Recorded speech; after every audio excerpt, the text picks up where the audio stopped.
اهلا بيكم في طاقه ايجابيه. النهارده معانا قمه الطاقه الايجابيه، بس احنا هنخاطب الناس اللي عندها السمنه زايده شويه. وكل البيوت طبعا فيها شخص او اتنين عنده السمنه زايده كتير، وبيحتاج ان حد يديله طاقه ايجابيه يقول له في امل. معانا النهارده اشهر حد واشطر حد، وانا مبسوط جدا ان انا طالع معاه النهارده حد دفعتي. وكمان لما يبقى دفعتي وشاطر، لا يبقى شرف كبير ليا ان الدفعه فيها حد تقيل كده. معانا النهارده الدكتور محمد عادل صاحب مركز العادل. حبيبي ازي حبيبي حضرتك؟ حبيبي يا ريس. عامل ايه؟ عامل ايه؟ اخبارك ايه؟ وحشني والله. وانت اكتر والله.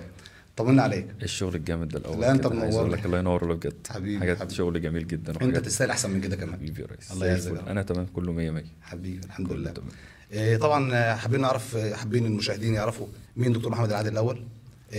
دراستك. مش عايزين نتكلم كتير قوي عن ماشي. عايزين نتكلم عن الطاقه الايجابيه للناس اللي تعبانه والسمنه والدنيا اللي بايظه دي. حلو. ماشي. فعرفنا كده الاول مراكز حضرتك موجوده فين؟ انا محمد عادل عوض، انا خريج 2010. ما شاء الله. تمام. انا خريج علاج طبيعي، خدنا علاج طبيعي خلصت دكتوراه، خلصتها في دكتوراه كلينيكيه 2015 من جامعه القاهره في العلاج الطبيعي وفي التغذيه العلاجيه وفي العظم في العموم كمان يعني، وفي التغذيه العلاجيه. جميل. حلو. القصة التغذية، أو أنا عندي فرع في كفر الشيخ، فرع في قليم برضه. تمام. تمام. القصة التغذية كلها دلوقتي بقت الناس كلها عندها، كل واحد في البيت عنده واحد بيقول أفكار معينة للتغذية. صح. عارف أنت واحد زمان يقول لك إيه، اللي عايز يخس ده يقطع أكل خالص، يقطع نشويات خالص، يعني ما ياكلش لا عيش ولا مكرونة ولا أي حاجة من الحاجات دي خالص. اللي عايز يخس إيه، ينزل يجري في الشارع كل يوم ساعة. تمام. فالموضوع فيه اختلافات كتير، وانا غيرك، الراجل غير الست، الطفل الصغير غير الراجل الكبير. يعني اللي عندهم 60 سنة اكيد لما يجي يخس مش هيخس زي واحد عنده 10 سنين مثلا. تمام. معقوله؟ معقوله يعني ان السن بيختلف في طريقه التخسيس؟ ايوه. انا دلوقتي كمان الاطفال ما ينفعش هاخدها من الاطفال ما ينفعش مثلا اقول له انت لازم تعمل رجيم. يعني هجيب طفل صغير عنده 10 سنين اقول له تعمل رجيم واقعد ازعق له وممنوع، والبيت يقعد يتريق عليه، التخين اللي راح تعالى يا تخين روح. انت عارف انت الحاجات دي بتحصل في البيوت كتير. طبعا. تمام. تلاقيه مثلا قاعد بيتريقوا على الواد ماسكينه، هو اللي مطلعينه للمسرح زي ما بيقولوا كده في البيت. صحيح. روح قاعد، اصل هو تخين، اصل تخين زي مامته. لا يا عم، هو مش تخين زي مامته، هو تخين زي اصل عيلته كلها تخان، فدي عملت له المشكله كلها.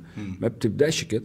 هي القصه كلها ان انت بتبقى الاكل، طبيعه الاكل اللي عندنا في البيت، او انت في ايدك اختيار برضه. يعني ابنك ده انت بنوفر له في البيت في التلاجة فاكهة وزبادي ولبن رايب وشغال وبياكل بروتين، بياكل انت حاطط اللي له بيض مبوظه. وحاطط له انت اللي كده. مبوظه اصلا. كده انت في واحد تاني حاطط في التلاجة طول النهار ايس كريم، وجايبين له بتاعه الايس كريم الكبيرة دي جايبينها. تمام. وحاطينها في التلاجة، ما طبيعي هتخلص. كل يوم انت مروح بالليل بتجيب مثلا شوية لب وسوداني وشغال. ما هو ده اللي بيجوع الدنيا. يعني في ايام الشتاء حتى يقول لك ايه، طب ما فيش حاجه تسلينا بالليل؟ ما احنا ممكن بالليل نجيب كوبايه زبادي، حط زبادي وقطع عليها شويه ايه فراوله، ولا قطع عليها صباع موز ولا حاجه. احنا الثقافه عندنا برضو اللي انت، لا انت راجل البيت مثلا، انت راجل بترجع في الشغل في البيت. عندي مشكله جامده جدا كمان، الناس اللي بيشتغلوا طول النهار وبيرجعوا ياكلوا بالليل. انا ده. طيب. انا هذا الشخص اللي بتتكلم عنه. في منهم مثلا مراته مستنيه طول النهار وبيقول لك انا ما بعرفش اكل لما بتاكل معايا.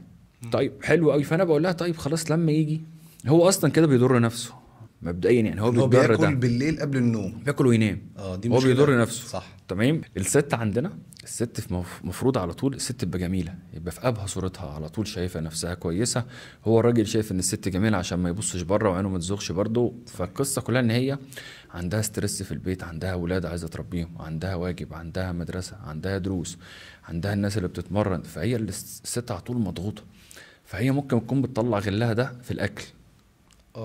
فانا بقول لها لما تبقي زهقانه هاتي صبع كفته كلي، هاتي كفتة؟ كفته، كلي لحمه، كلي بروتين. لكن ما تاكلش. ما تاكلش مثلا، تروحش تجيب مثلا لب وتاكله مثلا. تمام. ما انا كل يوم تروحش باكل تجيب بلب على فكره، ده مشكله. ماشي، بس هو كتير اهو، اي حاجه كترها غلط. انا بقول لك كل يوم كبشه لب ما عنديش مشكله. لما تجيبش مثلا كيستين لب تاكلهم بالليل.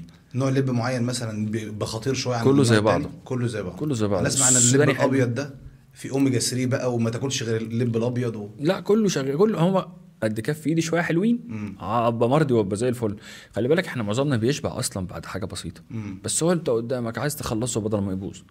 صح. انت شغال، ها شويه لب شويه سوداني، دخل عليك بكوبايه شاي مليانه سكر، وبعد كده طب ما فيش حاجه لسه سقعان عايزين المعدة تحت بتستغيث. المعده معدتنا اصلا لو انت قعدت فتره كده ما تحطش فيها اكل، بتلاقيها معاك ما بتشتغلش اصلا، بتشبع، بيحصل لها تكميم طبيعي.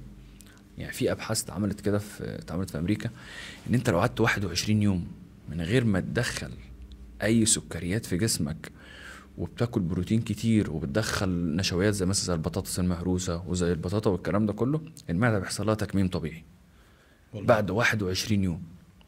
عشان كده بقول للناس ايه، استحملني بس. انا معترف ان انا اول 21 يوم ببقى رخم جدا. تمام، ليه؟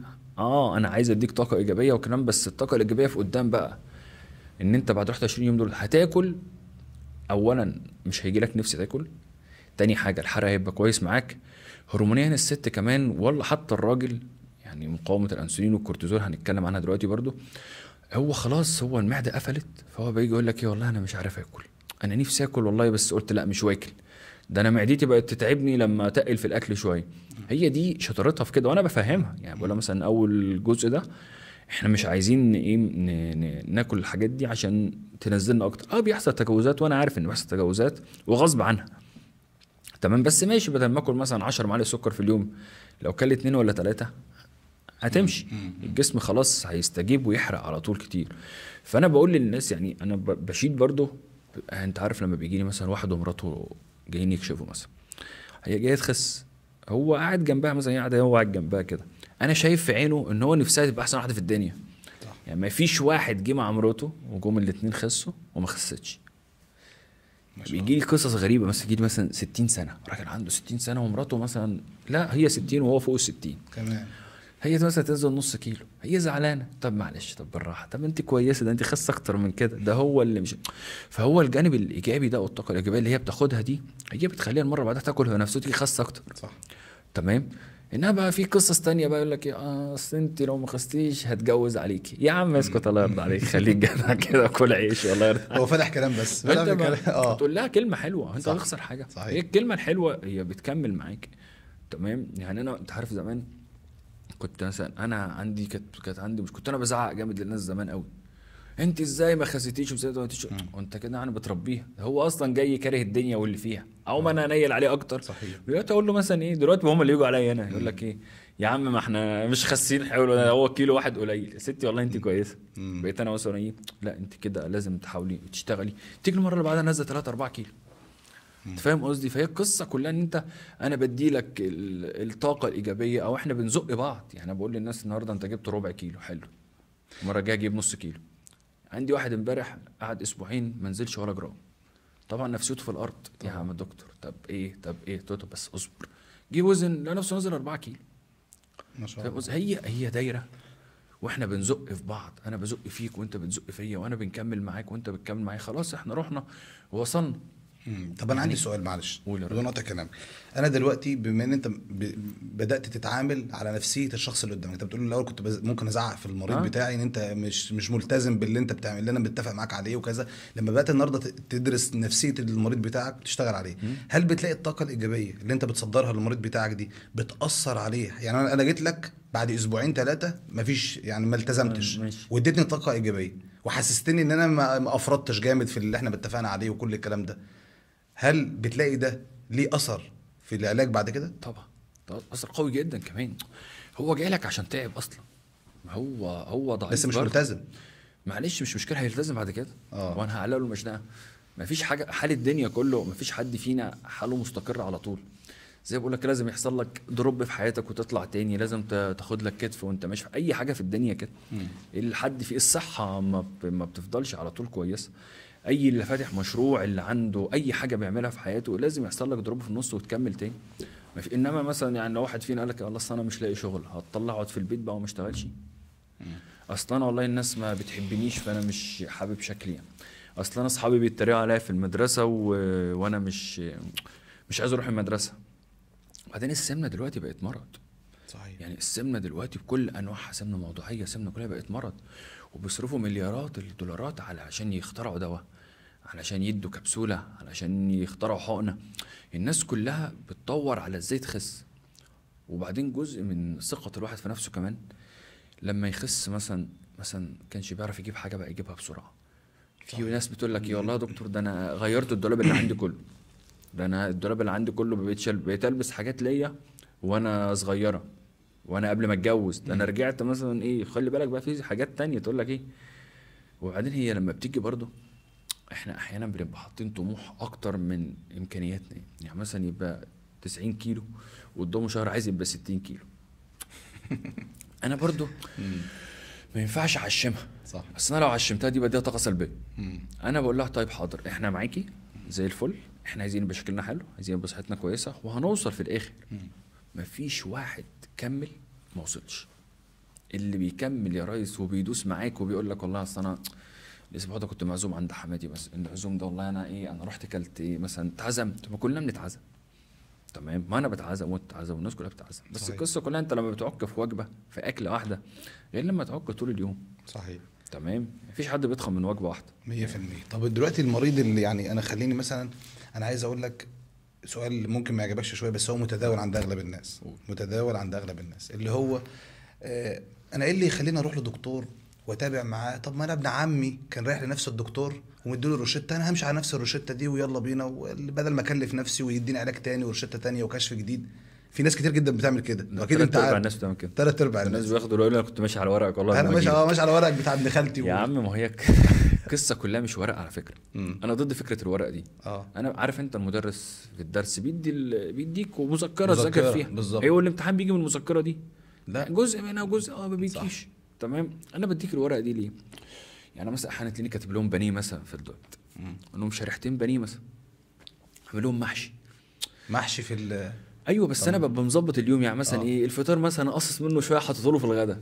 تمام. بس هو يشوف كلمه محشي ايه الدايت الجميل ده حلو. بس انا قاطم فوق برضه يعني مثلا مانع له عيش خالص. تمام. فانا بعمل توازن لحد ما الجسم يحرق. هو مش هيقعد طول عمره يعمل دايت. بتختلف من مريض لمريض. ايوه لازم تختلف. يعني ما ينفعش انا امشي على نفس النظام وانا 60 كيلو وانا بقيت 55. مش هينفع يبقى نفس النظام. تمام. فانا بغير له الورق، بغير له العلاج تحت، بغير له هنزود حاجه نقل حاجه. ناس كتير بتاخد انظمه ناس تانية وما تخسش. تقعد يجي لك يقول لك والله انا عامل دايت بقالي مثلا اسبوعين ما نزلتش ولا جرام، ده انا بضخم. هو شغال غلط. الجسم بتاعنا ده اكتر حاجه في الدنيا ممكن ندمرها واذكى حاجه في الدنيا ممكن نصلحها. عارف ازاي؟ انت مثلا انا مثلا بطني بتوجعني من الفول، خلاص ماكلوش، عندي بدائل بروتين كتير. كل بيض، كل جبنه قريش، كل يا عم طعميه. انت فاهم قصدي؟ يعني انت ده بيضايقك بيتعبك الفول بلاش. تمام. في ناس بيقول لك والله اصل انا ما بحبش اشرب غير ايه كوبايه الشاي دي بعد الغداء. طيب بتاخديها بسكر قد ايه؟ تقول لك ب4 معالق سكر. يا نهار 4 معالق سكر، 4 سكر في 3 وجبات 12. يا نهار ده انا بلغ عنك اصلا. صحيح. دي عايز تتحبس دي. صحيح. تمام. هي اصلا عامله ازمه في البلد. ازمه سكر. الاحتكار السكر جاي منين؟ والله العظيم بقول لها طب خلينا بس ناخد طب معلقه، طب معلقتين. انا احيانا الناس بقول لهم وقف سكر خالص. هو انا مش بوقف عشان بعاقبه او انا بربيه يعني، بس انا هو بدا يتضر. وبعدين السكر لما بناخده في اكلنا كتير بنجوع اكتر. صح. يعني انت بقول للناس كده طب انت فكر افطر يوم مثلا بيضتين مثلا بشويه فول من غير عيش. تمام. هتلاقي نفسك لا حلو طول النهار شبعان. افطر بقى الصبح شوكولاته الصبح مثلا بكوبايه شاي، طول اليوم جعان. الحاجات دي مهمه تصدق. هي البدايه هي اللي بفهم بس بيعمل ايه. تمام. في واحد تاني يقول لك يا اصل انا والله انا بطشياطي بالليل. عارف انت بيزنقك. انا بطشياطي بالليل والله بصحاش الا بالليل. يا عم انا قلت لك افطر الصبح. يعني كان زمان يقول لك اصحى بدري افطر الساعه 8 الصبح. يا عم ليه 8 الصبح؟ انا راجل بصحى بعد الظهر بصحى بعد العصر. صح.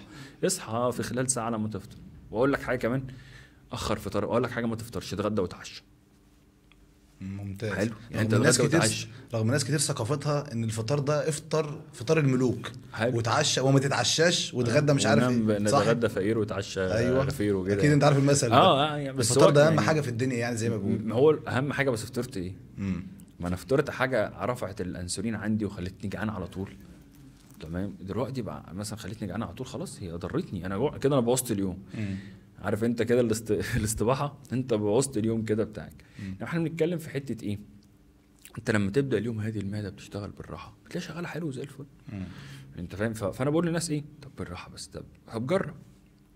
تيجي مره واحده تقول لك ايه خلي بالك بقى المشكله اول ما ادخلها عيش مثلا وانت هتديني عيش ولا ايه يا جدعان؟ يلا الله اتعودت خلاص يا ستي ما خلاص مش عايزه. والله ده انا كده حلو قوي ده انا معدتي مرتاحه. يعني النهارده تقول لي والله لا يا عم اسكت انا كنت زهقان. انا كنت بحس ان انا بطني منفوخه طول النهار. انا كنت ببقى قاعده مكسوفه. انت فاهم قصدي؟ فيقول لك لا والله ده احنا شكلنا بقى حلو وشكلنا بقى احسن. هي دي الطاقه الايجابيه اللي الناس بياخدوها. هي شكلك هو ده مرايتك. يعني مثلا احيانا تيجي الناس على الميزان مثلا تلاقيه ما خسيتش الا مثلا 100 جرام ولا بتاع، بس تقول لك انا حاسس ان اللبس وسع عليا، انا حاسس ان انا بقيت صحتي احسن، انا بقيت اشتغل في البيت اكتر. ما هو طبيعي، انت الكيلو الواحد اللي بتنزله بيقل حمل 4 كيلو على المفاصل. صحيح. الناس اللي عندها خشونه في ركبتها يقول لك لا والله اصل انا هروح امشي ساعه كل يوم. يا باشا انت عندك خشونه في ركبتك، هتمشي الساعه دي ازاي؟ بالرغم ان المشي مش غلط، بس هي الساعه كتير. تمام. ما دي اللي بنحاول الناس ليها. يجي لك يقول لك الله يا دكتور انا بقالي اسبوع قاطع رز وعيش ومكرونه وقاطع سكر وقاطع ميه ومعلق محاليل وجاي لك. طب زي الكانيولا في ايده داخل. طب يا عم انت عملت ايه اللي حصل؟ والله انا لقيت كده حاجه على النت كنت جايبها، وده حوار تاني بقى. يعني لازم نتكلم فيه. لازم نتكلم فيه فعلا. ما يا جماعه ما ينفعش العلاج اللي انا خدته انت تاخده، والورق اللي انا خدتها انت تاخدها، وما ينفعش حد يشخصني في التليفون. يعني مثلا مثلا انت متابع معايا وما جيتش وبعت لي على التليفون، هرد عليك هقول لك هنعمل 1 2 3. ما ينفعش واحد لا شافني يقول لك اصل انت بتتكلم دكتوره في التليفون. دكتوره ايه اللي بكلمها في التليفون؟ حتى لو دكتوره وانا متاكد ان هي مش دكتوره. يعني هو مكسل يطلع من البيت من كتر السمنه، مكسل يطلع من البيت يروح لدكتور، هيخس ازاي؟ اونلاين بيخس اونلاين. عايز افهم دي. يعني هيخس اونلاين هيخس ازاي؟ تمام. بقول له يا عم بيجي لي ناس والله العظيم ناس دافعين فلوس كتير جدا مبالغ. طب يا حاجه، طب انت ما فكرتيش ليه يا حاجه؟ تقول لا والله ده في واحده معانا في الشارع كانت جايباها وخست عليه وبقت زي الفل.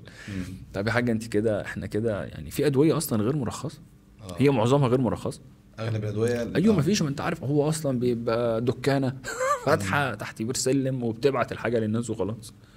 كام يا باشا الوفات مؤلفه، والناس بتجيلك اصلا هو بيلعب على الغريزه بتاعته.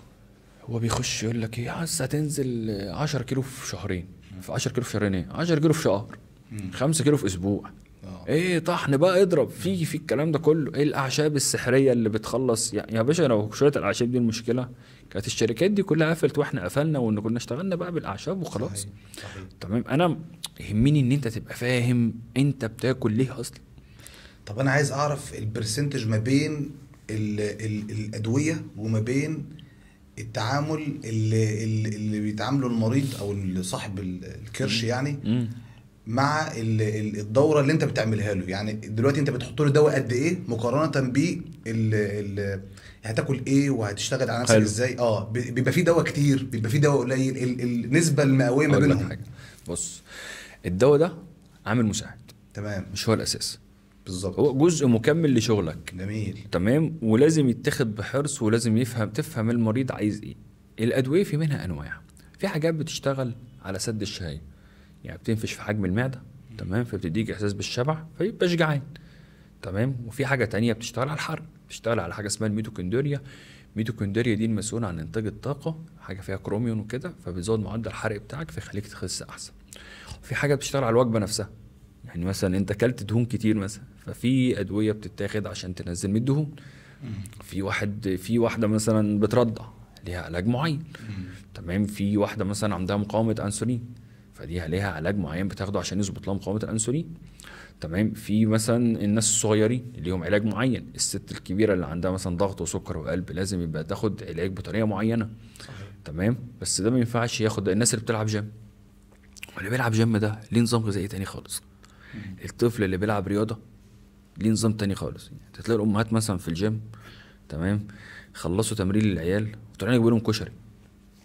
يا ريتك ما وديتيه كشري.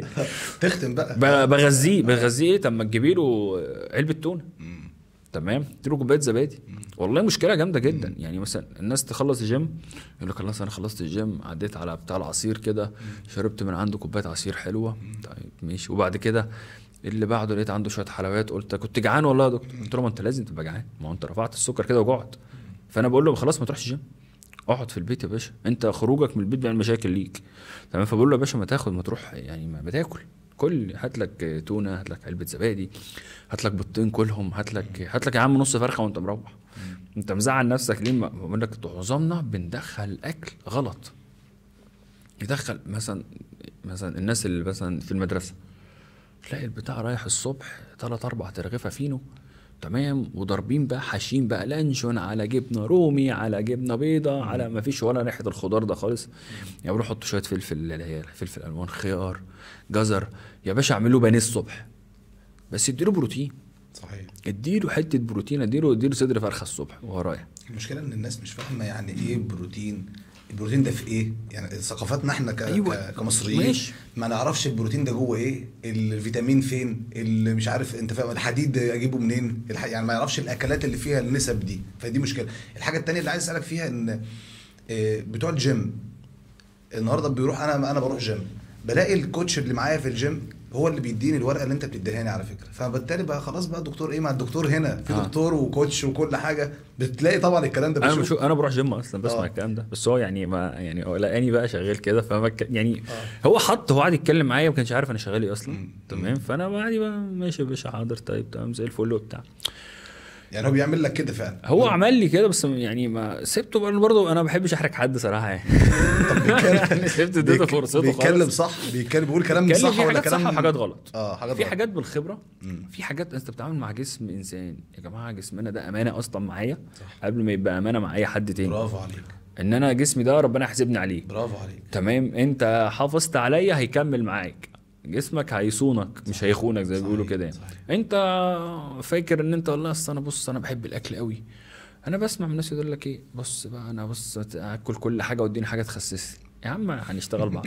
مفيش حاجه اسمها كده، انا قلت لك كده اصلا انت ما تصدقنيش. صحيح 100%. تمام، تقول له طب بس خد بس الكبسوله دي معاك، بس دي هتحرم الاكل بتاعك، بس احنا لازم نظبط اكلنا وبتاع. لا يا دكتور مش هينفع الكلام، اديني حاجه ما. طب اقول له طب انت ايه مشكلتك في الاكل ايه يعني؟ تمام، فاديله ورقه الاكل، يقول له لما الاكل ده اللي انا باكله، بس ليه مثلا ايه في النص يروح يجيب له كيس شيبسي، في النص يجيب مثلا بيفطر ب5 6 رغيفه. تمام، فهو اصلا هو مش جعان، بس هو بياكل الحاجه قدامه، شغال ياكل طول النهار ولا في الدماغ. بتحصل على فكره. ايوه طول ما الاكل ممكن قدامه. ابقى زهقان مش جعان مش جعان لسه واكل واجيب حاجه كلها. ايوه ده حصلت معايا شخصيا. ايوه نفسيه النفسيه دي اهم حاجه. انا بالنسبه لي النفسيا ده، انا بالنسبه لي انت نفسيتك حلوه انت هتخس وتسمع الكلام زي الفل. تمام، انا احيانا بسمع مثلا كومنتات من الناس مثلا اصلا الاسبوع ده كانت نفسيتي وحشه قوي وانا ما قدرتش اظبط النظام وبتاع والكلام ده كله. عادي يا باشا، ليه يا باشا انت خاسه، شكلك خاس جدا، حلو جدا، حاسس ماشي، يلا بينا نكمل بقى الاسبوع اللي بعده. ده اللي بيكمل. ايوه، دي الناس اللي بتنجح. دي الناس اللي عندها قدره ان هي تكمل. يعني في واحد يقول لك الله، تلاقي مثلا واحد مثلا ميزان، الموازين بتختلف على فكره. يعني الميزان ده اكتر اختراع فاشل في الدنيا. ليه بقى؟ لان الميزان اللي عندي في العياده ده لو خدته ورحت حطيته عندك في البيت هيطلع ميزان تاني. الميزان نفس الميزان اهو، لو في نفس العياده خدته من مكان لمكان هيطلع ميزان تاني. معقوله؟ فانت ثبت ميزانك في حته. واحنا بنعمل امبادي كمان، بنقيس الدهون، بقيس الدهون والميه والعضلات، وانت نزلت منين وما نزلتش منين، وخاسس ولا مش خاسس، ومعدلات الحرق عندك عامله ايه، وبتنزل من بطنك، بتنزل ميه، بتنزل دهون، الكلام ده كله. فانت لازم تبقى فاهم انت داير على ايه.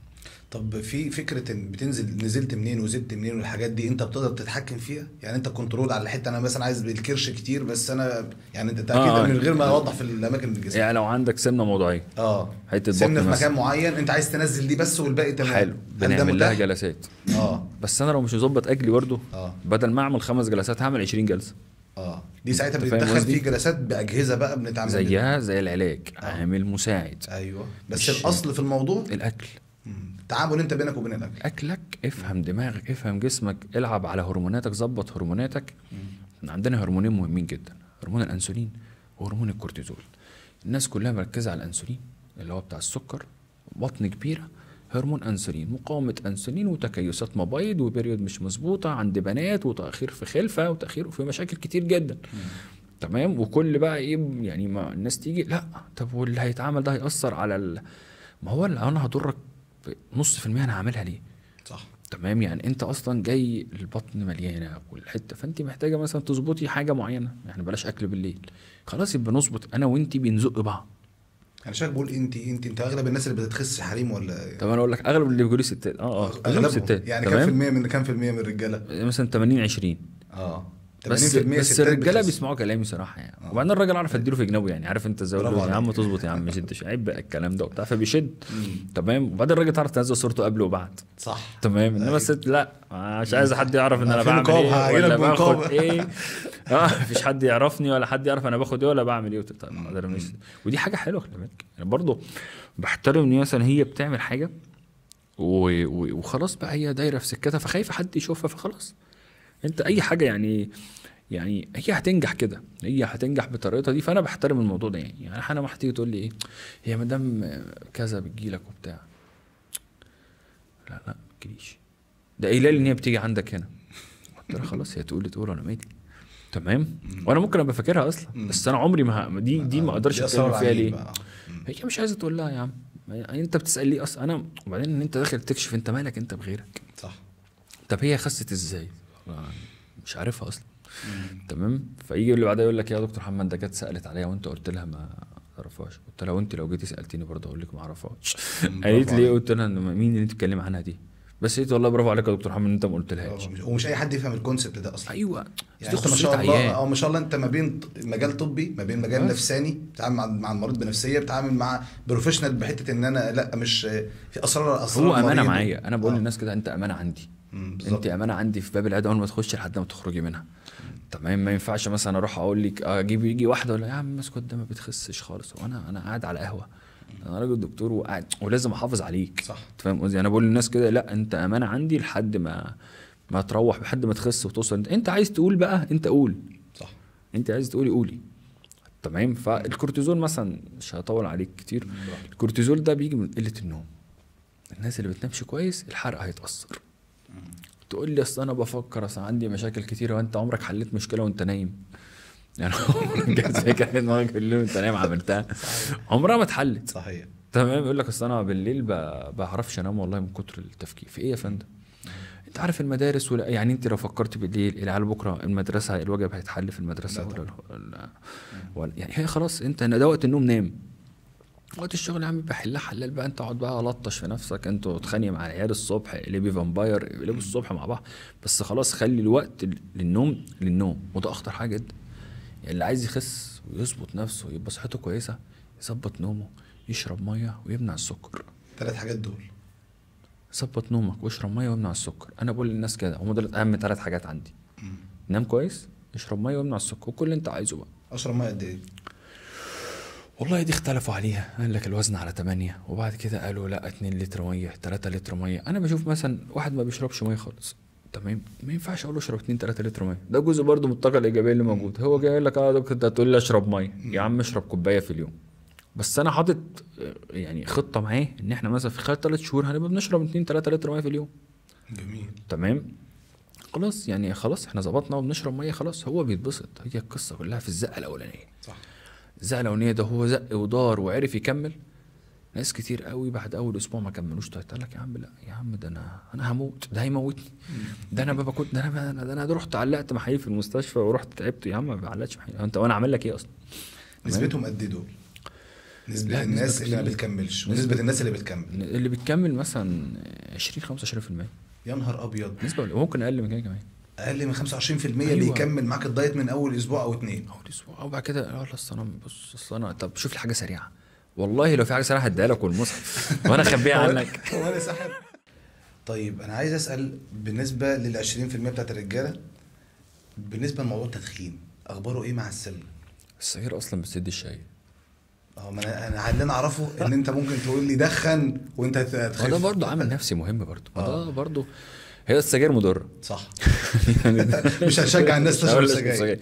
بس هو بيشرب مثلا سجاير في اليوم، فيعني همنعه من الاكل وهمنعه من السجاير. طب ما احنا برضه خلينا يعني واقعيين شويه. يا عم خلاص لا بص طب بص انت بتشرب قد ايه؟ انا خلي بالك هو بعد ما بينزل في الوزن هو بيبطل سجاير لوحده. هو بيلاقي شكله حلو، بيلاقي الكلام ده كله، بيلاقي الدنيا بقت حلوه معاه والدنيا كويسه. خلاص ماشي يا دكتور. انا بقول له لسه يا دكتور ده انا عندي خبر ليك حلو. اقول له انا حتى انا في الكشك اقول له لما تبطل سجاير تبقى برنس. برميها له. تمام. هو خدها يفكر فيها. في ناس بترمي له الكلمه كده وهو يقعد يفكر فيها في البيت. فجي يقول لي ايه؟ قلت له عايز اقول لك خبر حلو كمان. اقول له قول. قال لي بطلت سجاير ما شاء الله وبطلت سكر.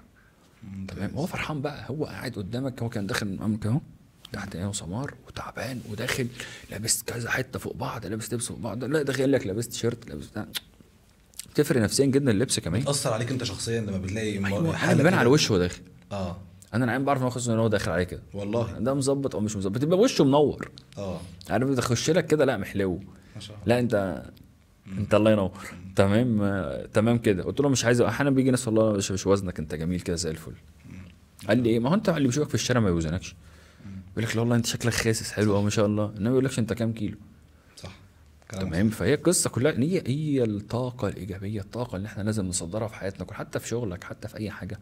لازم الناس اللي حواليك يعني، او التقشيره ان انت تبقى مكشر طول النهار ده مش حلو على فكره يعني انت تبقى مطلع غمك على الناس وانت اصلا بتبقيك مش مغموم، انت واخد الوضع وخلاص يعني. واخد الرياكشن ده. ايوه واخد انت صاحي من النوم وخلاص. صاحي من النوم ليه؟ مكمل بيه. ما تديله يا باشا شجعه. وبعدين المريض بيتعلق بقشايه.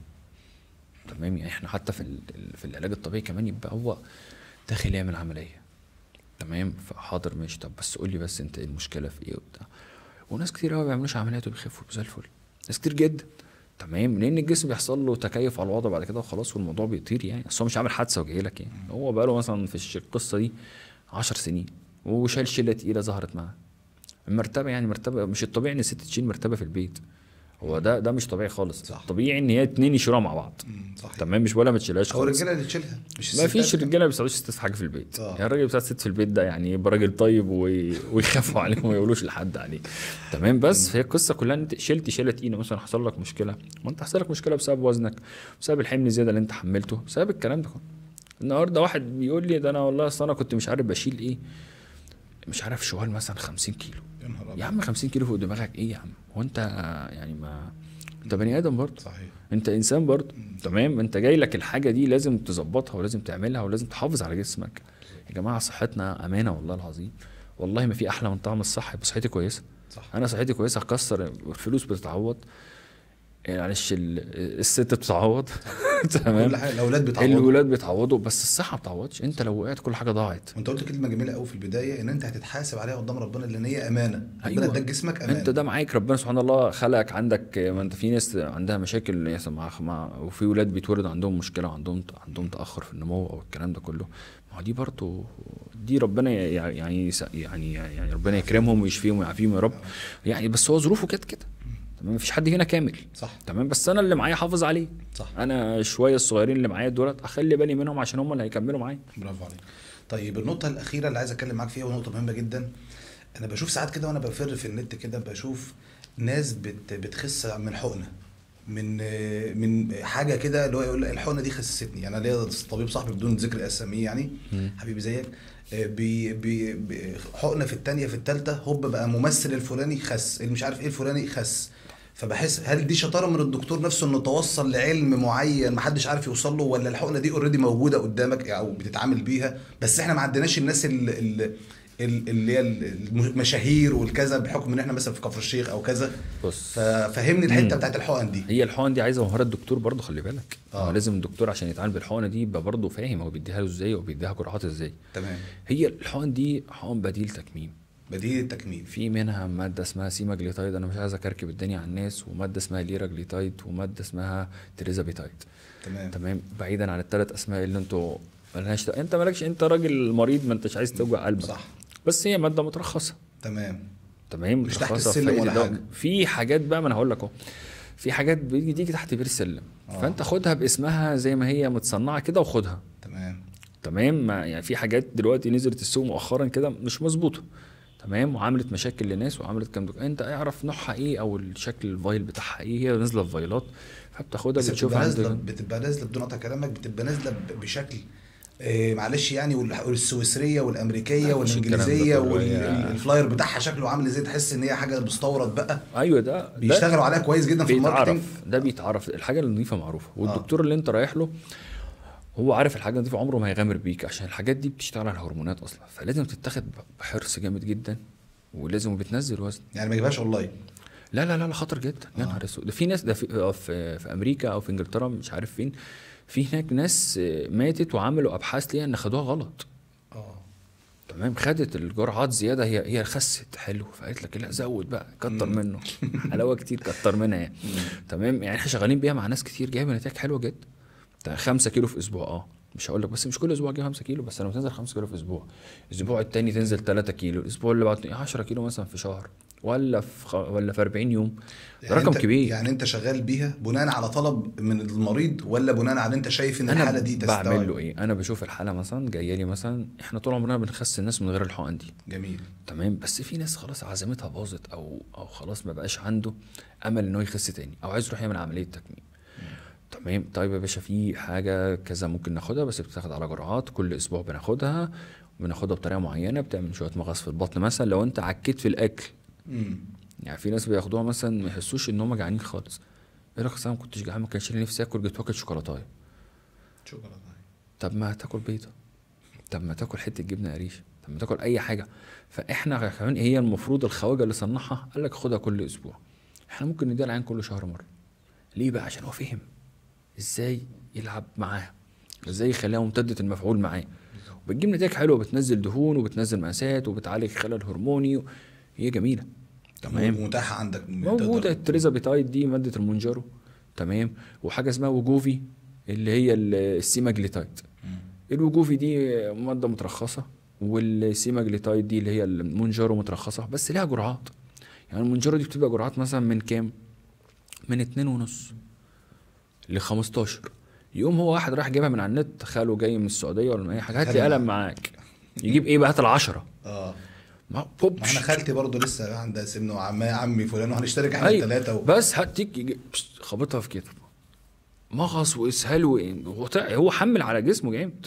تمام. وهو ممكن مش محتاج الجرعه دي اصلا، يعني معظم الناس اصلا ما بيوصلوش للجرعات العاليه دي. يعني الناس اشتغلنا معاهم الجرعه ب2.5 ب5 وبتاع، جرعات بسيطه وبتنزل وتبقى زي الفل و100 وتمام وخاسين و100 وشكلهم حلو وهرموناتهم مظبوطه ومفيش سايد افكت وبتاع الكلام ده كله. بس القصه كلها في ايه؟ تعرف تتعامل مع الدواء ازاي، ودي مهمه جدا. يعني ما بقولش لحد خدها وتابع مع دكتور وافهم انت ايه، عشان احيانا ممكن ناس يحصل لها مشاكل في معدتها. انا ليه اخدها واتابع مع دكتور؟ انا اخلي الدكتور اصلا هو اللي يديهاني. ليه يعني؟ وبعدين بنبداش بيها في الاول، ما هو انت ممكن تخس في الاول شويه. بس الخسسان في من غير حاجات زي كده بحس ان هو بطيء، او انا لو انا مريض سمنه بحس ان هو مريض. انا عايز اجيب من الاخر، بس انا عايز كورس شهرين الاقي نفسي حلو. 90 بقيت 50. ما دي سهله. بس تبقى انت فاهم الحقنه دي تحصل فيها الكلام ده فعلا، تعمل ده فعلا، جميلة. وبدون اثار جانبيه. هي لو انا خدتها غلط ليها اثار جانبيه. لا طالما معاك، لو انا مع دكتور وبتابع وبتاع الكلام ده كله، شويه مغص، شويه وجع في البطن، شويه عادي يعني. ما هو طبيعي ان انا معدتي لما بتصغر بيحصل لي شويه مغص فيها، كانها اتعملت عمليه تكميم. هي بديل تكميم. وبعدين الناس كلها تشتغل بيها الفتره الجايه. غاليه؟ طيب احنا غاليه، انت فاهم قصدي؟ يعني ما انا شايفها غاليه، بس هي انا ليه بسال الاسئله دي؟ معلش، عشان انا بعتبر نفسي انا دلوقتي بتفرج في الكاميرا كده، بشوف في الشاشه بتاعتي. طيب ما انا عشان غاليه، هقول لك ليه. السايد افكت بتاعها عامل ازاي؟ حلو. اتفضل. احكي لك في ملخص جدا. تمام. السيماجليتايد او الوجوفي دي مثلا ممكن سعرها مثلا بيبقى قليل شويه. تمام. ممكن تلاقي كل شهر مثلا تاخد حاجه مثلا ب1000 جنيه، حقنه ب1000 جنيه كل شهر. تمام مثلا. تمام. ممكن تاخد التريزابيتايد دي مثلا، لا دي بتنزل مثلا ال4 حقن مثلا ب14000 جنيه. فانت بتاخدش ال4 حقن. تمام. انت بتاخدش ال4 حقن، يعني بتاخد واحده. طب خلينا اكلمك كأني شخص كده لسه مش فاهم حاجه، وفي الشارع كده، 1000 جنيه في الشهر تنزلني كام كيلو؟ انا عارف ان السؤال ما ينفعش، بس اتعامل معايا كأني في ناس نزلت 8. انا عندي ناس نزلت 8 كيلو في اسبوع. 8 كيلو في اسبوع؟ في واحد نزل 15 كيلو في 15 يوم. من نفس الحقنه؟ من نفس الحقنه. مش احنا قلنا بقى دي فاريشن حسب الجسم وحسب هو ملتزم ولا لا. بالظبط. ما في ناس مش ملتزمه اصلا، في ناس بتاخدها وتروح تاكل مثلا. انا عندي واحد كلها وراح كل فسيخ. اوف. اقسم بالله شفت معاه ليله والله العظيم. بقول له طب انت عملت في نفسك كده ليه؟ قال لي الصراحه انا كنت معزوم ما قدرتش.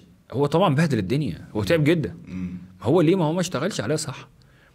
هي سحر، بتظبط هرموناتك، بتقلل الدهون بتظبط الجسم كله، وبتظبط الوظائف الحيويه بتاعت الجسم. تمام. يعني انا خدتها شخصيا. ممتاز. يعني انا جربتها. تمام. بس واشتغلت وزي الفل وشفت. واقول لك حاجه كمان، جربت معاها لما راح اعك في الاكل كمان. والله تخيل انا خدتها مره ورحت جبت بيتزا اكلتها بعدها. شفت ليله غم. انا بقول لك معدتك بقى وبطن وقولون. بطني تعبتني جدا. تمام. فخلاص بقى انا جربت بس انا خدتها مره والله خدتها كده انت ورحت كنت جربت. بتاخدها عشان تجرب ده عشان يعني معايشه انا كنت زايد سيكا برضو. انا كنت زايد شويه يعني. يعني دلوقتي مثلا نازل لي شويه حلوين برضو يعني. تمام.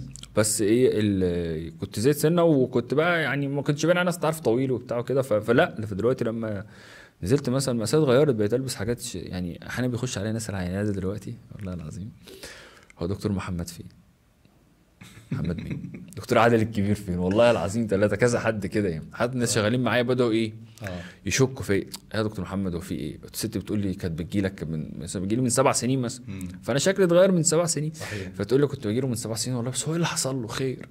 تمام. وتعب ولا هو ايه اللي حصل؟ طب انت خير يا حبيبي مالك تعبان يا ست؟ والله ما تعبان ولا حاجه بس يا حاج انا ظبطت بس وزني شويه وبتاع وانا ما كنتش باكل. يعني ممكن احكي لك قصتي انا ما باكلش انا مش اكول. تمام. بس مثلا كنت اروح بالليل مثلا الساعه 12 اكل.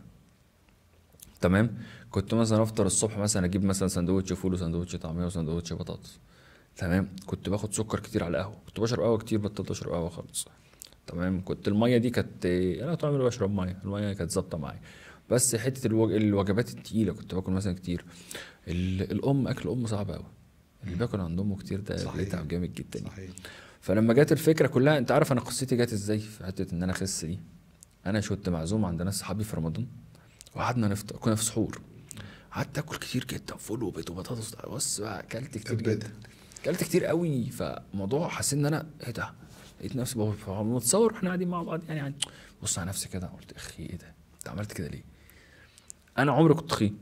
يعني انا ما تخنتش غير مثلا يعني ما زودت سنه من حياتي ولا سنتين بس يعني طول عمري كان جسمي كويس يعني. فرحت بقى ايه قلت بقى ايه ده. رحت كلمت قلت لها مش هينفع المنظر اللي انا فيه. شفتوا الشكل عامل ازاي في الصوره؟ فانت عارف برضو الستات الطيبين برضو تقول لك ايه يا عم لا انت زي الفل ما فيش حاجه وبتاع والكلام ده كله. لا بس دور وبتاع والكلام ده كله. دخلت اشتغلت بقى. قلت بقى بص بقى انت ظبط اكلك وظبط حياتك. وبدات زي اي حد في الدنيا رحت عملت انبادي ليا وقست وتون وبتاع ما قلتش لحد خالص. بدات اشتغل وبدات ايه اظبط اكلي اظبط شرب الميه. خدت علاجات تزود الحرق شويه. خدت الخط خدت لي اول 15 20 كيلو كده اعمل فيه صمت. لبس وسع عليا. لبس بقى واسع بقى شكلي عارف انت اللبس واسع فالناس مش ملاحظه هو نفس اللبس بس هو ايه بدأ يبقى مثلا في فيديو وش خس شويه خير مالك تعبان وبتاع. فبدات اشتغل عادي جدا وكان ناس اصحابي على طول قعد انت خسيت شويه صح؟ قلت له ايه رايك؟ كنت مثلا اتعزم في اي حته اقعد اكل في بروتين بس. تمام. معزوم. قلت اروح عند امي مثلا عند امك ده الاكل كله الخير كله. صحيح. اكل عندها كده شويه لا اكل مثلا ايه حتتين فراخ ولا بط ولا بتاع الكلام ده كله واقوم. فبدا مثلا ايه عندي لا انت كده صحتك هتتعب. لا مش صحتي تتعب انا بدات افوق. انا في شغلي كمان بدات اخف اكتر. بدات انا طبيعتي فريك يعني انا بتحرك كتير. تمام. فبدات لا اروح واوطي انزل اجيب حاجه من تحت واطلع اجيب حاجه. بقيت اتحرك اخف. بقيت العب مع اولادي بيلعبوا رياضه وكده فبيلعبوا ضغط ننزل نلعب ضغط مع بعض. ما شاء الله. فما كنتش بعرف اعملها زمان. تمام. كنت مثلا بطلع وانزل سلم اشحر. انت فاهم قصدي؟ وانت بتنزل بتختار لبس معين مثلا ما مش عارف تجيبه. تمام. بتقعد تتكلم مع حد مثلا فانت ممكن يجي لك مثلا واحد العاده وزنك مثلا يعني مثلا ايه زمان كده كان يجي لي واحد العاده وزن عايز يخس. انا هقنعه ازاي الراجل ابن اللذينه ده؟ هقول له ازاي انت لازم تخس وبتاع والكلام ده كله. تمام. فالقصه كلها ان انت ايه لا فانت اشتغلت يعني. حتى عيني دلوقتي يقول لي يا دكتور محمد الله ينور بسم الله ما شاء الله انت خسيت. قلت له ما لقيتكم مش فالحين قلت افلح انا. قلت اشتغل انا. تمام. وجيت عطلت في النص. جيت في اوقات عندي عطلت ما بخستش خالص. مثلا ثبت على رقم معين كده 3-4 اسابيع. هو اللي بخس الناس مش عارف اخس نفسي مش هو جسمك يعني فاهم عامل ريزيست فياخد بريك شويه وتبدا تحرق تاني. تمام. خدت حاجه تزود الحرق شويه. نزلت جيم بقى بعد ما نزلت 10 ولا 15% من وزني نزلت جيم. ظبط معايا شكلي برضه ظبط صحتي. بقى خلاص بقى هو عارف انت الساعه بتاعته دي 3 ايام في الاسبوع ليك ساعه كده في حته معينه انت بتعملها وخلاص. يوم ما بتتاخر عنه انا ما رحتش ليه يا عم لا روح. فالقصه كلها حلوه. انت القصه كلها جميله. انا اتبسطت يعني مثلا يعني مثلا لما اشتغلت ودورت والكلام ده كله لا الموضوع جميل ان انا بقى بتعرف اخش اي محل اجيب مقاسي. صح. انت فاهم قصدي؟ اخش اي محل عندك ايه ده كنت مثلا بتلبس 2 اكس مثلا 3 اكس مش موجود. وش كده بس مش موجود ليه وبتاع تروح اي حته مش موجود مش عارف تلاقي لبس. فلا خلاص فلقيت الحته اللي كان انت عارف انت بيعملوا محلات مثلا ايه الاكسات كتير دي اكس لارج كتير ده كده. فهي القصه كلها ان انت بتزق مع نفسك وحد بيزق معاك، وانت الناس اللي حواليك مثلا يقول لك ايه والله كويس ما شاء الله، ودي حلوه انت خسيت، دي كلمه حلوه جميله. ولما حد يشوفك من الطاقه بعيد الايجابيه في كلمه ايوه انت خسيت. انا شايف، وخصوصا بقى السيدات يعني انا شايف خسيت شكلك حلو. انت كده ممكن تجيب تعزمك على حاجه عشان الكلمه دي. انت خسه وبيخسوا كويس. انا بقول لك هي القصه كلها ان احنا بنكمل بعض كلنا، انت كملت معايا وانا زقيت، واحنا رحنا جبنا علاج خدناه وخدنا حقن وخدنا انت كمل حافظ بقى يعني. طب بالنسبه لنقطه الحقنه، عشان انهي الموضوع، الحقنه هي الحقن دي حلوه. الحقن دي حلوه. قول لي بقى، اقول لك كل حاجه. انا خدت حقنه، فرضا انا خدت حقنه او ست اخدت حقنه. بعد ما خدتها خلاص احنا هناخد مثلا 4 حقن او 3 حقن وات يعني. محدش بيوصل الارقام دي على فكره، يعني حقنه 2 يعني 2 3 بالكتير قوي، يعني يوم ما يبقى خلاص. انا ما بوصلش اكتر من كده. ليه برضو ان انا المفروض انا موظف عامل زي الترزي. انا لازم برضو في الموضوع كده للمريض برضو ان هو ما حملش عليه. بالظبط. انت فاهم يعني ما هو برضو عنده بيته وعنده مصاريف وعنده، انا حته كده في اعتبار، وهي مكلفه كمان. وهي انا شايفها مكلفه. بالظبط انا شايفها مكلفه بس بتجيب نتيجه. طيب انا خدت مثلا حقنتين او 3 حقن ونزلت 20 كيلو 30 كيلو. حلوين. جميل. بعدها ممكن ارجع تاني. هقول لك حاجه حلوه. أيوه. اي حد فينا لو اللي عمل تكميم بيرجع يزيد تاني عادي. تمام. بس هي القصه كلها ايه؟ عشان كده بقول لك ان انا وهو بنشتغل مع بعض. انا وهو مثلا لما تحبي تاكلي مثلا حاجه حلوه كليها بعد الغداء، لما تحبي تاكلي مثلا بيتزايه خديها في الغداء، لما عايز تجيب حواوشي مثلا اتغدى بيه او افطر بيه الصبح. انت فاهمني؟ فبفهمه بوعيه بعرفه الصح. بس هي دي بتخلينا نشوف ارقام ما كناش بنشوفها قبل كده صراحه. الحقن دي بس انا كمريض انا باخد الحقنه بقى علشان الوقت اللي انا كنت هخس فيه كبير ده يقل. حلو. وعلشان انا بحب اشوف دكتور محمد عادل وكل حاجه، بس كفايه بقى احنا عايزين نسيب بعض شويه يعني. حلو. فانا يعني لازم كده بعد الحقنه برضه هفضل مستمر معاك ان انا برضه متابع معاك، بس المتابعه بتبقى بعيده شويه ولا كل 20 يوم ولا كل شهر ولا كل اصل هو دلوقتي انا ما تجيش خالص في قسم عندك ممكن يبقى فيه مش اونلاين بقى، بس يبقى فيه متابعه طول النهار مع الناس. هتعرف طب محتاج حاجه طب جميل. عارف انت ننزهه اصلا. جميل. هي كمان مش وراك وغيرنا يا عم، مش ورانا غيرك، هو جزء من شغلي ان انا اطمن عليك. برافو عليك. تمام. في ناس بتبقى فاهمه ان هو خدمه ما بعد البيع. انا بشوفك انت كويس مش البيع يعني ما بيع ما خدمه، احنا بنبيع خدمه بدل خدمه. صحيح. تمام. ما هو انا يبيع لك حاجه كويسه. افرض مثلا في ناس بتاخد تعبانه النهارده باعت لي كذا انا والله مسطع تعبان جدا. طب ايه اللي حصل؟ يقول لك خلاص انا ما اكلتش خالص، اصل انا ما خدت الدواء ده سد لي الشهيه خالص فمش عايز اكل خالص. يا باشا مش كده، هي مش كده، مش قصه تقفل الشهيه، قصه تبقى فاهم انت بتاكله ازاي ولا بتشرب ازاي. كله واشرب زي ما انت عايز بس بعقلك. تمام. طب فبكل بس اي حاجه دلوقتي يا دكتور انا مش عايز ابوظ. يا عم والله ما هتبوظ، اللي انت بتعمله ده البوظان. المرضى بتوع حضرتك بيعرفوا يوصلوا لك في الكولز دي او في او في على الواتساب شغالين طول النهار. يعني انت بتقدر توازن ما بين المركز بتاع كفر الشيخ، المركز بتاع قلين، وفي نفس الوقت برضه بترد على رسائل. طبعا اكيد في عندك مودريتور بيردوا لحد ما يرجعوا لك الرسائل دي. والله بص طول النهار موجودين. انت فاهم قصدي؟ ممكن امبارح الساعه 2 بالليل موجود مسج. والله مش هينفع مش هرد، بس حتى لو انا قمت طب ابص ارد، طب افهمه، طب افهم ده امشي امور الدنيا. اصل الموضوع يعني مش معقد قوي ان انا اقعد اصلا والله مش مواعيد شغل يا عم. هي الدنيا مش كده يعني. انت فاهم قصدي؟ انا بحاول ازق يعني. وده يمكن من الحاجات اللي ما شاء الله منجح يعني. انا شايفك ما شاء الله من الشخصيات الناجحه جدا بجد. لا مش بجاملك، انا لو مش شايفك ناجح انا اتمنى اطلع معاك. ليه؟ انت ما شاء الله ناجح وما شاء الله مسمع كويس جدا ما شاء الله ومجتهد ولاعب كوره جامد جدا. انا فاكر تفتكر مع بعض ورجعت العب كوره تاني بجد. ما كنتش بلعب كوره رجعت كوره تاني. لا بس انا فاكر انت كنت ما شاء الله بتلعب كوره جدا جامد جدا ما شاء الله زمان. فدي كانت حلوه. كانت اقول لك والله يا باشا الصحه مفيش احسن منها. صح. تمام. يعني ايه يعني انا كان ابويا يقول لي صحتك راس مالك، طول ما انت صحتك حلوه انت هتدور في الدنيا وتشتغل وتبقى زي الفل. الا الصحه الحاجه الوحيده اللي ما بتتعوضش. فالحقن جميله، الحقن دي ناس خدوها وخسوا عليها وزي الفل. بس انت افهم بقى، انت افهم القصه. الناس عملت كتير تكميم ورجعت زادت تاني. عارف ليه؟ هي عامله عمليه تكميم ومن جواها مش مقتنعه ان هي عايزه بصحتها كويسه. هي عملتها خلاص، ده انا بنزل، ده انا ما بجوعش خالص. يا عم والله مش قصه الجوع، القصه كلها ان الميكانيكا، جسم الميكانيكي بتاعك، الميكانيكا تشتغل، هرمونات تتظبط، تخس وتبقى زي الفل. عمرك ما تتخن تاني. مفيش حد بيتخن تاني خالص. اللي بيتخن تاني ده اصلا اللي بينجح في حاجه. عارف انت لما تنجح هتعمل مشروع كبير قوي بتحافظ بقى. صح. انت الدايت ده مشروعك، انت نجحت فيه واثبتت لنفسك ان انت قادر تكمل وتعالى خلاص دوس وزي الفل حافظ عليه. استعملت حقن تكميم بقى هي جميله، استعملت كبسولات، عملت دايت، رحت جيم، لعبت رياضه، تابعت مع دكتور، اشتغلت لوحدك، عملت اللي انت عملته كله. الطريقه اللي انت تشوف هي مناسبه ليك اشتغل بيها بس اوصل. تمام، ما كنتش مثلا 150 كيلو اروح انزل جيم مثلا. تمام، او مثلا كنت شغال مع حد مش فاهم انا بعمل ايه، ما كنتش 150 كيلو اجي جايب تريدميل في البيت. 3/4 الناس دلوقتي جايبين تريدميل في البيت، مشايات في البيت ومنشرين عليها الهدوم. تمام، يعني راح عاش يستعمل منشرين عليها الهدوم ويبعتوا لي على الموبايل: يا دكتور عايزين نبيع المشايات دي. انا لو استلميت المشايات اللي عندي على التليفون هشتغل كويس جدا، افتح شركه. تمام، انت افهم. خد القرار غلط من البدايه، انه جاب مشايه كده من بعدين انت لما تروح للدكتور ليه؟ طول ما انت مظبط، انا بقول لهم طول ما انت كويسه وخاسس وزوز ما تجيش. تمام، لما تعك تعالى. ممتاز. لما تحس ان انت الدنيا فلفص منك تعالى، وانا في ظهرك وانا ازق معاك واعمل لك كل حاجه. انا بقى دوري ان انا اوصل لك والله الحقنه دي كويسه. تمام، بس يعني هنحتاج مثلا تظبيط حاجه معينه معاها، فانت اظبط. والله العلاج ده كويس، طب ما تيجي، انا احيانا بقول له طب ما تيجي نمشي من غير علاج بقى شويه كده. قال لي، قلت له طب ما تجرب نفسك كده شوف هتعمل ايه. اصل انا خايف. قلت له يا عم عك وتعالى. في ناس كتير بتعك بتيجي خاسه. ليه؟ لان هو اصلا جسمه اتعود على سيستم، اما عك شويه رجع ادى البوش تاني، رفع وادى غيار تاني كده فدايس واشتغل جدا.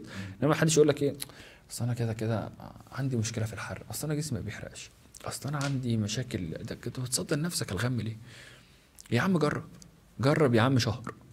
اللي بيجرب شهر ده بيكمل، اللي بيعدي اول 21 يوم في الدايت بيفضل يخس طول عمره.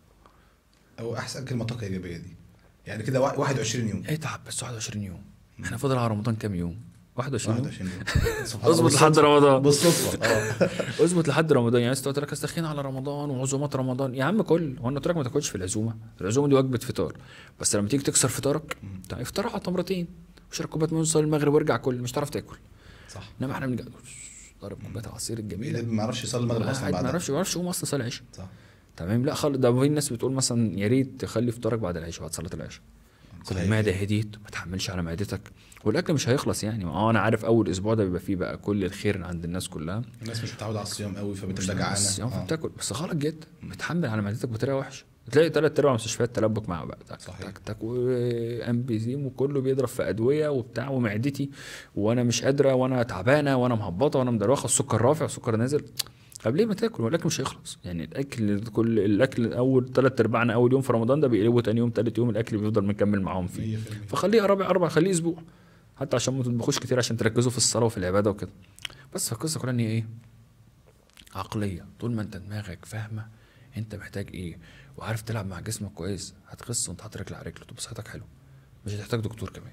كلمه جميله، كل زي ما انت عايز، بس الفكره في التنظيم. نظم وكل زي ما انت عايز، بس بتتنظم. كل مرتين في اليوم في اي وقت انت عايز تاكله. نصيحه رمضان. نصيحه رمضان، كل سنه وانتم طيبين. بس رمضان ده احسن شهر تخس فيه. تخيل ليه بقى؟ انت كده كده صايم، وكده كده معظمنا كان بيقول لك اصل انا عندي شغل ما بعرفش اظبط مواعيد اكلي. لا، الحجه دي خلصت. صح. انت كده كده هتفطر وهتتسحر، او هتفطر بس مش هتتسحر. الوجبتين في اليوم هيظبطوا لك الحرق بتاعك. خلي سحورك فيه بروتين على قد ما تقدر زي ما اكدنا. زود شرب الميه.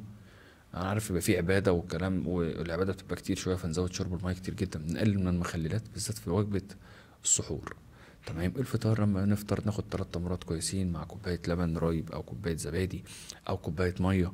تمام. وننزل نصلي المغرب ونرجع نفطر. حاول ابدا كتر بروتين في غداك برضه. انا بحب البروتين جدا. انا واحد من الناس اللي عندي يقين كده ان البروتين في حياتك هو ده اللي يخلي صحتك كويسه، بيخليك عارف تعيش وتبقى شغال كويس.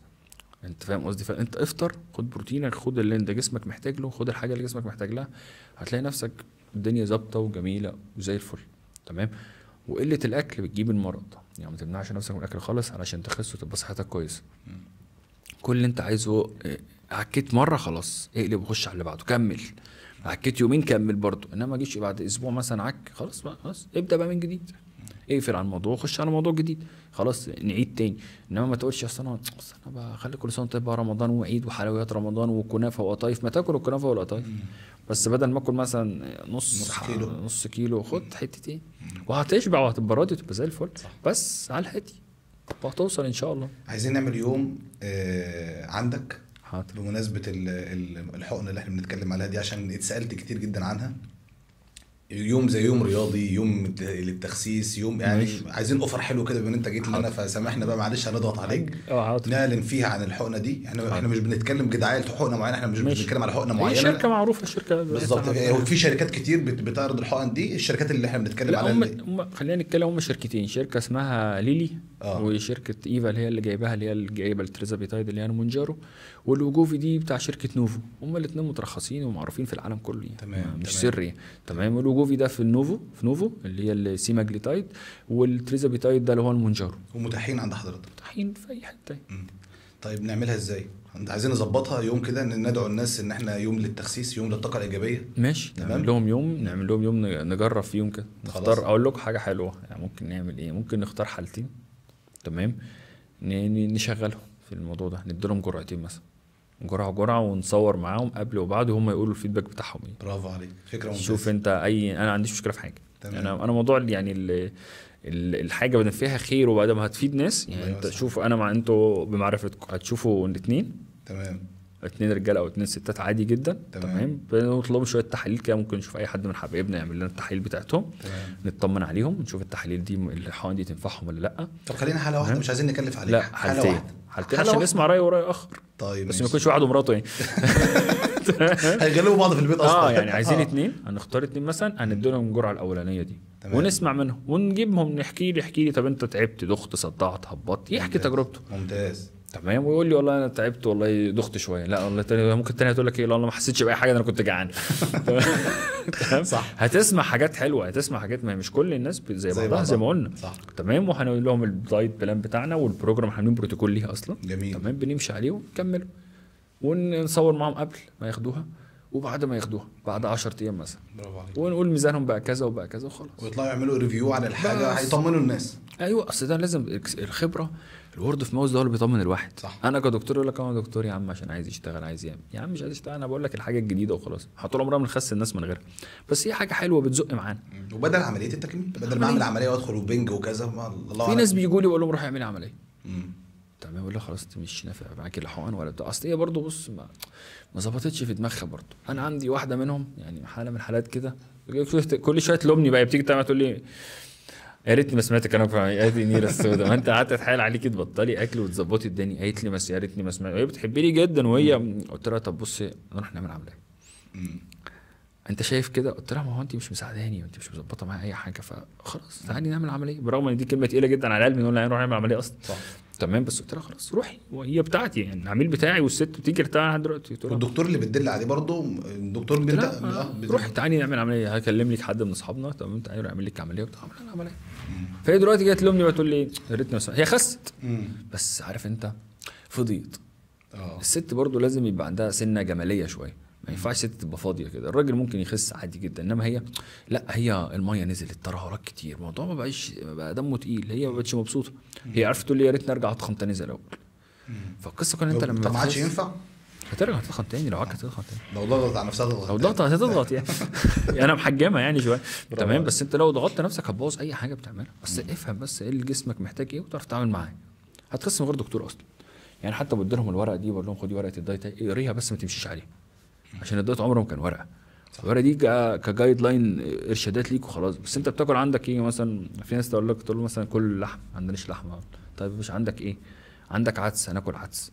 عندك ايه؟ عنده بيض، هناكل بيض. عندك ايه؟ عندك فول. انا بعمل الدايت على حسب مزاجه هو، مش على حسب مزاج انا.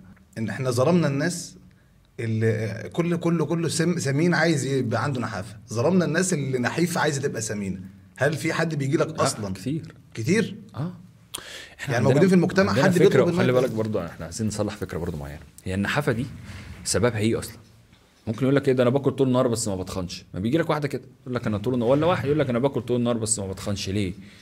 ممكن يبقى عندها مشكله في الغده مثلا، عندها مشكله في السكر مثلا، عندها انيميا، عندها خلل في الهرمونات اصلا بتاعتها مش مظبوط اصلا، فطبيعي بتاكل، عندها جرثومه في المعده، عندها مشكله. تقعد تقول لك كده انا رحت جبت الوصفه من الصيدليه تمام وجبت من عند العطار وصفه، حطيت ايه على ايه على ايه وبتاع، وما تخنتش تاني يا دكتور وما عملتش. ورحت عند مش عارف مين صاحبتي كانت بتاخد حبوب كذا خلت وشي تخن، وبعد ما سبتها وشي ريح. ما عرفتش المشكله عندها ايه برضه. هي المشكله ممكن عندها شويه بروتين ضعاف، بقى شوفها البروتين قليل عندها، العضلات عندها ضعيفه، فلا خلاص، طب العضلات عندك ضعيفه، طب نظبطها، تعالي نزود نسبه العضلات. في ناس تقول لك ايه لما اجي يتخن مثلا، يقول لك ايه، اروح اشرب بيبسي بقى وشيبسي واجيب حاجات حلوه من دي وحلويات بقى واكل عشان اتخن. يا عم والله ما كده، مش كده. مش هو تغذيه زي السمنه. هي النحافه، انت شفت جسمك ايه المشكله عندك؟ في مثلا نسبه العضلات عندك قليله، يبقى انا محتاج اكل بروتين مثلا وانزل جيم. وبعدين النحيف ده معدته صغيره، يعني معدته عصفوره، فما ينفعش تكبسها اكل.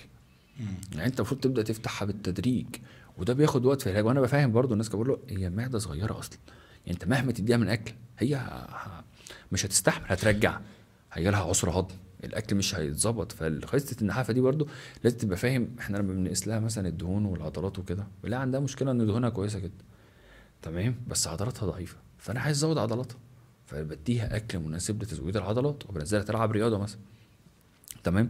بس في ناس تقول لك ايه ده، انا بقعد اكل طول النهار، تلاقيها مثلا ايه، معلش يعني رفيعه كلها بطنها قدامها قد كده. طب انا كده عملت كده، انا ما عالجتش سمنه كده، انا بقى بمشي حالك، تلاقي بطنها كبرت قدامها كده. طب انا اصلا هي اصلا ما عندش عندها بطن، طلعت لها بطن. طب انا لا، عايز ازود الجسم كله. فبنشوف الحته اللي فيها الخلل ايه، زي العضلات مثلا او الانيميا، او مثلا عندها جرثومه في المعده، جسمها ما بيقبلش اكلات معينه، عندها حساسيه من اكل معين. يعني في ناس بيبقى عندها حساسيه اكل معين، تاكل ما يجيب لها هرش، يخليها تهرش طول النهار. ناس عندها حساسيه جلوتين مثلا، العيش والرز والمكرونه بيبهدلوهم مثلا. طب ببلاش تمام. فهي قصه النحافه كده، ان انت تبقى فاهم احنا رايحين نشتغل عليه وبنشتغل، انما ما تجيبش برضه وصفات برضه، وما تجيبش روشتات بتاعت حد تاني من اصحابك، علشان ده ممكن يضرك مش هيفيدك تمام. بتقدر تشتغل على مناطق معينة تخنها زي ما بنخسسها. يعني انا عايز اكبر منطقه كده. معينه مثلا. بص، هي الحاجات دي كلها تبقى حاجات مؤقته، يعني خلينا نتكلم ان هي جزء مؤقت كده، جزء تجميلي مؤقت. يعني زي الجلسات المنطقه الثدي عند الستات برضه ممكن نزود حجمها شويه، زي منطقه الرجلين، زي الكلام ده كله. بس يعني خلي بالك برضه، ده والله انت فكرتني بحاجه، الموضوع ده نفسيا بيبقى مؤذي جدا. يعني احنا خدناه في الحته النفسيه دي. هو يعني في ناس بتبقى زهقانه، زعلانين من الموضوع ده، بس هو غصب عنه عشان هي ما اتغذتش صح، والاسترس والتوتر العصبي بيأثر على الموضوع ده. يعني هي لو هي مضغوطه عصبيا بيأثر على الكلام ده كله. ستات بعد الرضاعه مثلا بيحصل ترهل في منطقه الثدي شويه، لا بنشتغل بحاجه اسمها LPG. الجلسات دي بتحسن الشكل بتاعها، وبتحسن الوظائف الحيويه بتاعه المنطقه دي، بتزود الدوره الدمويه في المنطقه دي، فالدم بيوصل للمنطقه دي، فتلاقي الشكل بيتحسن، الدنيا بتبقى كويسه يعني. طبعا مع دكاتره سيدات يعني متخصصين في الموضوع ده عندنا في المركز يعني. مبسوط ان انت شرفتني ونورتني، وان انت من الناس الناجحه ما شاء الله يا دكتور محمد، ما شاء الله يعني. بس مبسوط جدا ان انت اديتنا طاقه ايجابيه كبيره جدا، ودي هتدي للناس طاقه ايجابيه، الناس السمينه واللي محتاجه ان هي يبقى عندها دافع او تسمع كلمه حلوه ان هو في امل. ما شاء الله ما شاء الله على علمك، وما شاء الله على العلم النافع اللي انت بتقدمه ما شاء الله يعني. وكفايه ان احنا خدنا منك اوفر حلو جدا، موضوع الحقن دي. الحقن ممكن اعمل لك اوفر كمان، هعمل لك كمان كمان. يعني احنا مثلا الناس اللي عايزه تخس كلها ممكن نعمل لهم ديسكاونت 50% لما يجي يقولوا طاقه ايجابيه في العياده. حبيبي اي حد يخش يقول طاقه ايجابيه اديله خصم 50%. ده جميل جدا والله شرف ليا والله. اي اللي يخش على يقول فكره انت بكره كده قال لي كلها بس ما عنديش مشكله، يجي اللي باش اللي عايز يجي ينور والله، ده تحت امر الناس يعني. الله يعزك، اهم حاجه بس يكون ربنا يجعله في ميزان حسناتنا، يعني ربنا يعني يخسه بس اهم حاجه. صح. انا عايزك تخس وانا اعمل لك اللي انت عايزه يعني، بس انا اعمل لك اللي انت عايزه كله، بس انت عندك استعداد واشتغل وانا معاك في اي حاجه. تسلم ومبسوط والله بالحاجه البودكاست الجميل ده، ان شاء الله يعني نكرره كتير في الايام اللي جايه ان شاء الله. يعني ما تحرمش منك. البودكاست عجبك؟ جميل، التصوير والله جميل، الدنيا لذيذه والله. انا صورت في كذا حاجه والله جميل جدا حبيبي، والله جميل، وربنا ان شاء الله هتكسروا الدنيا حبيبي. شرف لي انت نورتنا النهارده والله يا ريس، ما تحرمش منك ان شاء الله. متكرر تاني دايما ان شاء الله. شرفتنا.